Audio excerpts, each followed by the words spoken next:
আমরা যারা WhatsApp use করি আমাদের মাঝে মাঝে হোয়াটসঅ্যাপ অ্যাকাউন্টটা আনইনস্টল হয়ে যায় বা ডিলিট হয়ে যায়।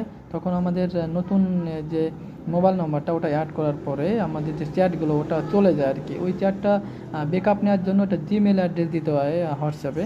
তো আপনি হোয়াটসঅ্যাপে প্রথমে যেটা করতে হবে, এটা করার জন্য প্রথমে আপনার মোবাইলে ওয়াইফাই নয় ডাটা অন করে রাখতে হবে। তারপরে আপনি চলে যাবেন হোয়াটসঅ্যাপে।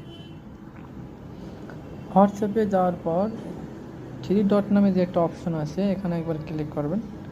ক্লিক করার পর এই যে সেটিং নামে যে অপশনটা এখানে একবার ক্লিক করবেন। ক্লিক করার পর এখানে যে অ্যাকাউন্ট নামে যে অপশনটা আছে অ্যাকাউন্ট, এখানে একবার ক্লিক করবেন। এখানে ক্লিক করার পর দেখতে পাচ্ছেন যে ইমেল অ্যাড্রেস নামে যে অপশনটা আছে এটা ইমেল অ্যাড্রেস, এখানে ক্লিক করবে।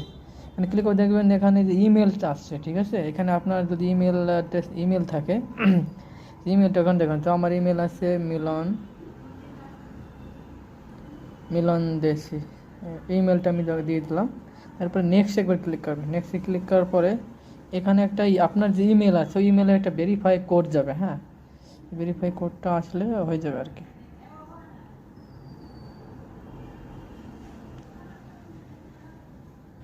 তো বন্ধুরা আমার ইমেলে যে কোডটা চলে আসছে 897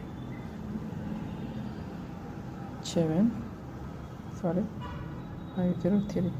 তো আপনি এইভাবে আপনার হোয়াটসঅ্যাপে ইমেল অ্যাড্রেস দিতে পারেন। এটা দিলে কী হবে, আপনি যখন পরে আপনার ফোন নম্বর অ্যাড করবেন, অ্যাড করার পরে আপনি যখন ব্যাকআপ করবেন তাহলে এই যে জিমেল অ্যাড্রেসে এখানে আপনার ওটা চলে যাবে।